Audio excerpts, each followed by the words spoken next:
சற்று முன் கிடைக்கப்பெற்ற மிக மிக முக்கியமான செய்தி ஒன்று வெளியாகியிருக்கு. அதாவது திமுக அனைத்து இடங்களிலும் தோல்வியையே பெறும். இதனால் பெரும் கலக்கத்தில் ஸ்டாலின் உள்ளாராம். இதை பற்றின முழுமையான விவரத்தை இந்த வீடியோவில் பார்க்க போகிறோம். ஸ்கிப் பண்ணாமல் இந்த வீடியோவை பாருங்கள்.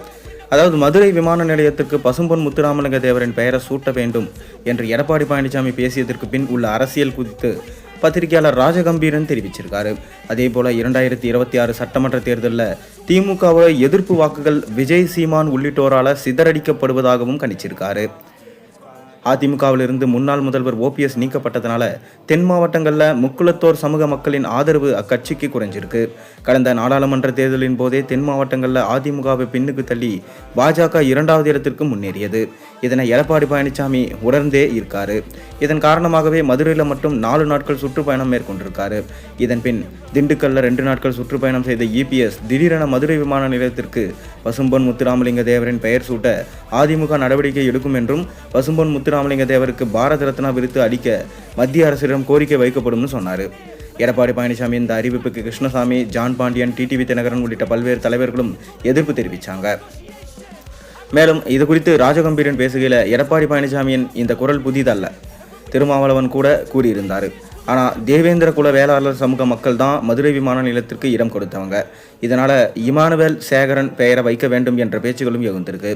இந்த இரு கருத்து எழுந்தா அரசு இந்த விஷயத்தை கையில் எடுக்காது.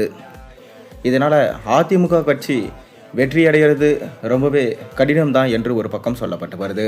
இன்னொரு பக்கம் விஜய் இதுவரை வலிமையை நிரூபிக்காத ஒரு இடத்துல இருக்காது.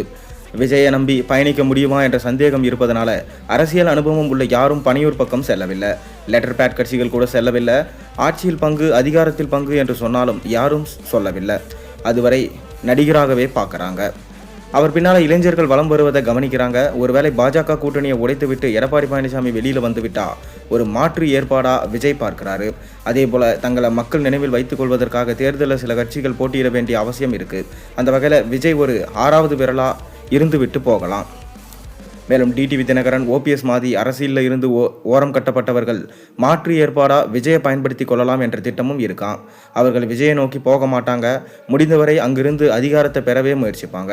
ஆனால் முற்றிலும் கதவு அடைக்கப்பட்டா கடைசி ஆப்ஷனா விஜய் இருக்கலாம். இதனால் திமுக படுதோல்வி அடைய அதிக வாய்ப்பு இருக்கிறதா சொல்லப்படுது. ஒருவேளை விஜய் அவர்கள் அதிமுக கூடவோ இல்லை புதிதாக ஒரு கூட்டணி ஆரம்பித்தாரோ கண்டிப்பாக திமுகவை பின்னுக்கு தள்ளப்படும். திமுக செய்யும் செயல்கள் எதுவும் சரியில்லை. இதுவரை அவர்கள் சொன்ன வாக்குறுதிகள் சுற்றமாக நிறைவேற்றப்படவில்லை. மக்களும் அதிருப்தியில் இருக்கிறதுனால திமுக ஆட்சி ஒழிக்கப்படும், திமுகவை 2வதுக்கு தள்ளப்படும் என்று பேச்சுகள் அடிபட ஆரம்பிச்சிருச்சு.